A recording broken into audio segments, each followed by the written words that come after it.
السلام علیکم دوستو، امید ہے کہ آپ حضرات بخیر ہوں گے۔ آج میں آپ حضرات کی خدمت میں ایک ایسے دعا لے کر حاضر ہوا ہوں جس کو پڑھنے سے 5 بڑے بڑے فائدے ہیں۔ تو آئیے ویڈیو کو شروع کرتے ہیں۔ بسم اللہ الرحمن الرحیم، رب اشرح لی صدری ویسر لی امری واحلل عقدۃ من لسانی یفقہوا قولی۔ ایک ایسی دعا جس میں 5 فائدے ہیں۔ ایک حدیث ہے صحیح بخاری میں، نبی کریم صلی اللہ علیہ وسلم نے فرمایا، جس شخص نے 100 مرتبہ پڑھا صبح میں یا شام میں، لا الہ الا اللہ وحدہ لا شریک لہ، لہ الملک ولہ الحمد وہو علی کل شیء قدیر۔ اللہ کے سوا کوئی معبود نہیں، وہ اکیلا ہے، اس کا کوئی شریک نہیں، اسی کی بادشاہیت ہے اور اسی کے لیے سب تعریف ہے، اور وہ ہر چیز پر کامل قدرت رکھتا ہے۔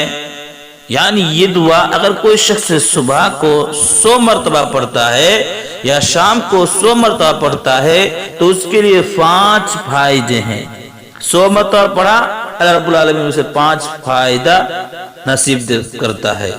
تو دعا ہے، لا الہ الا اللہ وحدہ لا شریک لہ، لہ الملک ولہ الحمد وہو علی کل شیء قدیر۔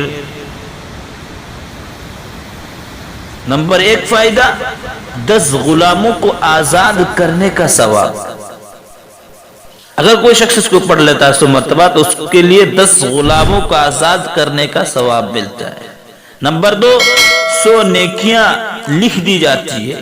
نمبر 3، 100 گناہ اس کے لیے مٹا دی جاتے ہیں۔ 100 گناہ برائی آپ کے رجسٹر سے، نامہ اعمال سے مٹا دیے جاتے ہیں۔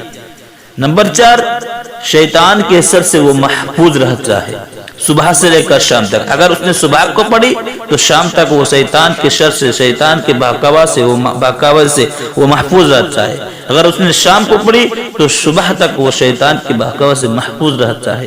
اور نمبر 5، اس سے بہتر عمل کوئی ہو ہی نہیں سکتا سوائے اس کے جو اس نے زیادہ پڑھا ہو۔ یعنی اس سے انسان سے اچھا کوئی انسان ہو نہیں سکتا جس نے اس دعا کو زیادہ سے زیادہ پڑھا ہو، اس دعا پر زیادہ سے زیادہ عمل کی ہو۔ ٹھیک اسی طرح اور ایک حدیث ہے، حضرت ابو ایوب انصاری رضی اللہ تعالی بیان کرتے ہیں کہ نبی کریم صلی اللہ علیہ وسلم نے فرمایا کہ جس نے لا الہ الا اللہ وحدہ لا شریک لہ، لہ الملک ولہ الحمد وہو علی کل شیء قدیر 10 مرتبہ پڑھا تو اس کا ثواب اسماعیل علیہ السلام کی اولاد میں سے 4 غلام آزاد کرنے کے برابر ہوگا۔